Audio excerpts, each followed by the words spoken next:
Hello friends, welcome back to India Hub. मैं हूं रितिश और अगर आपने अभी तक इंडिया को सब्सक्राइब नहीं किया है तो आगे बढ़ने से पहले जल्दी सब्सक्राइब कर लीजिए।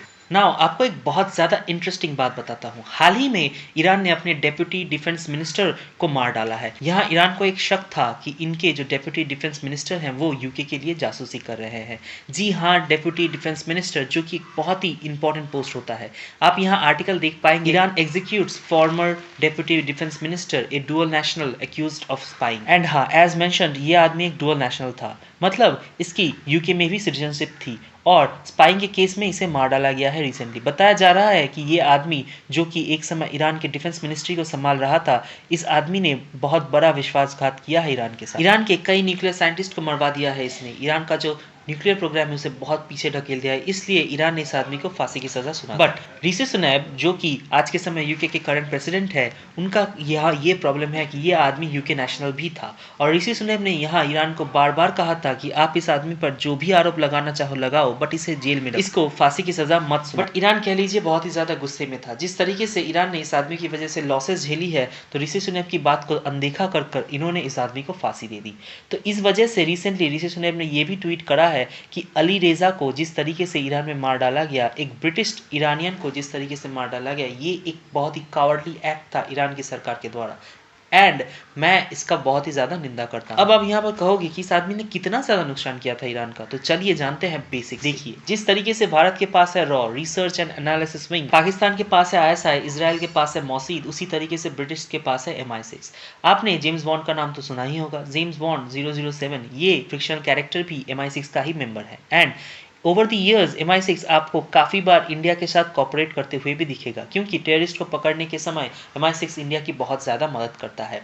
मगर ईरान के केस में MI6 का रोल कम्प्लीटली अपोजिट है। MI6 हमेशा से ही ईरान में एक्टिव रहा है। जिस वक्त ईरान में रेवोल्यूशन हुआ था, शाह ऑफ ईरान को पावर में लाया गया था, उस वक्त CIA के साथ साथ MI6 ने भी एक बड़ा रोल निभाया। आज भी MI6 के बहुत सारे एजेंट्स ईरान में हैं। ये हमको पता लगता है जब मौसीद, जो कि इजराइल की एक सीक्रेट एजेंसी है, वो जब किसी भी एजेंसी से अपना मदद मांगता है, तब आपको ये समझना होगा कि उस एजेंसी का बहुत सारे रिसोर्सेज एंड एजेंट्स उस जगह पर, पर्टिकुलर जगह पर होंगे। अभी हाल ही में 2019 में ये रिपोर्ट आई थी कि मौसीद का एक एजेंट है जो ईरान के एक जेल में कैद है और उसको निकालने के लिए MI6 ने बहुत हेल्प करी थी मौसीद, और उसको फिर स्मगल करके यूके ले जाया गया और वहां से फिर इजराइल में भेज दिया गया। तो इजराइल और यूके की कॉपरेशन बहुत फेमस है। इन्होंने काफी बार ईरान को बहुत ज्यादा नुकसान पहुंचा है। एक ना, अगर हम बात करें स्पाई की, तो कॉमनली दिमाग में आता है कि कोई गरीब आदमी होगा या फिर कोई मजबूर आदमी होगा जो पैसे के लिए ये सब कर रहा होगा। बट नहीं, MI6 के जो रिसोर्सेज हैं वो इतने स्ट्रांग हैं कि ये जो आदमी आपको स्क्रीन पर दिख रहा है, अली रेजा अकबरी, इसको अपनी तरफ कर लिया था उन्होंने। एंड 2005 में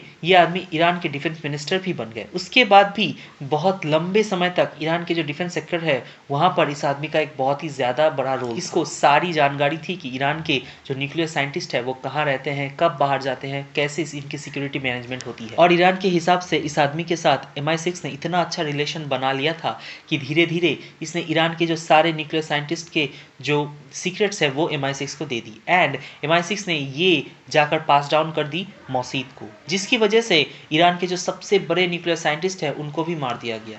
इनकी शक्ल आपको ज़रूर याद होगी। बहुत बड़ा प्रोटेस्ट हुआ था ईरान पे जब इसकी मौत हुई थी। ईरान के न्यूक्लियर प्रोग्राम के एक स्पीयर हेड थे, अकेले ईरान के न्यूक्लियर प्रोग्राम को ये आगे बढ़ा कर ले जा रहे थे। जब ये घर से निकले थे तब अचानक से कुछ आदमी आया और इन पर गोलियां चला के चले गए। तो ऑब्वियसली उन लोगों को जानकारी थी कि ये कब घर से निकलते हैं, इनकी कब सिक्योरिटी आसपास नहीं होती।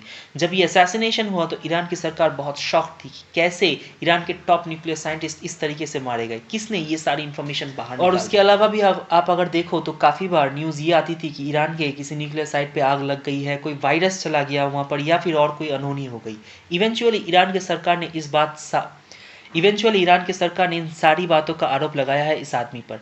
ईरान की सरकार ने ये स्टेटमेंट दिया है कि अकबरी बिल्कुल बिक चुका था यूके की सरकार के हाथ, और MI6 इससे लगातार पैसे दे रहा था और इन द फ्यूचर ये ईरान को और भी ज़्यादा नुकसान पहुंचा सकता। बट मुझे ये ऐड करना पड़ेगा कि अली रेजा अकबरी ने ये सब किया था, इसका ईरान ने कोई प्रॉपर प्रूफ नहीं दिखाया है, ना कि कोई प्रॉपर कार्रवाई हुई है। बट ईरान की जो सीक्रेट एजेंसी है उनको ये बात बहुत ही ज़्यादा श्योर हो गई थी कि इसी आदमी ने किया है देशद्रोह, और उसके बेसिस पर इसको फांसी दे दिया गया। ना देखो, यूके और ईरान डुअल सिटीजनशिप वाले लोग बहुत सारे होंगे एंड हो सकता है यूके ने भी इन द पास्ट कुछ लोगों को इसी तरह मार दिया होगा, बट ये बहुत ज़्यादा रेयर होता है कि यूके की सरकार इतना दम लगाए किसी आदमी को बचाने के लिए। नाउ डेफिनेटली ये आदमी यूके के साथ फ्रेंडली था, बट कितना ज़्यादा फ्रेंडली था ये 100% कहना बहुत ज़्यादा मुश्किल है। मगर मैं आपको ये बता दूं कि बीबीसी न्यूज़ ने एक पूरा ऑडियो रिकॉर्डिंग पब्लिक कर दिया था जिसमें ये कहा गया था कि ईरान की सरकार अकबरी को ड्रग्स देती है, उसको नशे में सवाल पूछती है और वेरियस अदर तरीके से उसका ह्यूमन राइट वायलेशन किया जाता है ईरान की जेल में।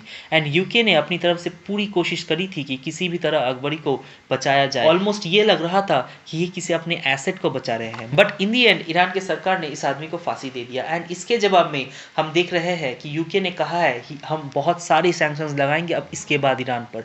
एंड दूसरी तरफ यूके ने यह भी कहा है कि ईरान की जो रिवोल्यूशनरी गार्ड है उनको यूके अब से टेररिस्ट ऑर्गेनाइजेशन घोषित कर देगा।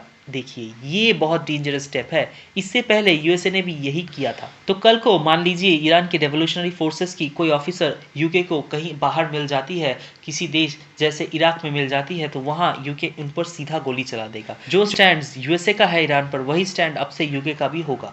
ना इंडिया के लिए यहाँ देखो बहुत बड़ी प्रॉब्लम बढ़ने वाली है। हमारे लिए बेस्ट सिनारियो ये होता कि ईरान और रशिया के साथ वेस्ट का रिलेशन अच्छा रहे और हम लोग फोकस करें चाइना पर, बट वेस्टर्न कंट्रीज क्या करती है, चाइना को कंप्लीटली इग्नोर करती है और ईरान और रशिया पर ज़्यादा फोकस करती है। एंड इससे इंडिया पर प्रेशर बढ़ता है क्योंकि बहुत ही जल्द रशिया और ईरान इंडिया को कहने वाला है कि आपकी ज़रूरत है हमें वेस्टर्न कंट्रीज की सैंक्शन को बाईपास करने की। तो ये एपिसोड यहाँ खत्म नहीं होने वाला। इन द फ्यूचर ये भी हो सकता है कि यूके ईरान पर बहुत बड़ा स्टेप्स ले, क्योंकि MI6 के जो बाकी एजेंट्स है, जो एसेट्स है ईरान में, यूके को उन्हें एश्योर करना पड़ेगा कि कुछ भी हो जाए हम आपके साथ लास्ट मोमेंट तक है। और इंडिया को भी शायद इन द फ्यूचर बहुत बड़ा टफ डिसीजंस का सामना करना पड़े। तो इस बारे में मैं फ्यूचर में अपडेटेड वीडियोस लाता रहूंगा, तो make sure to subscribe and stay tuned with me.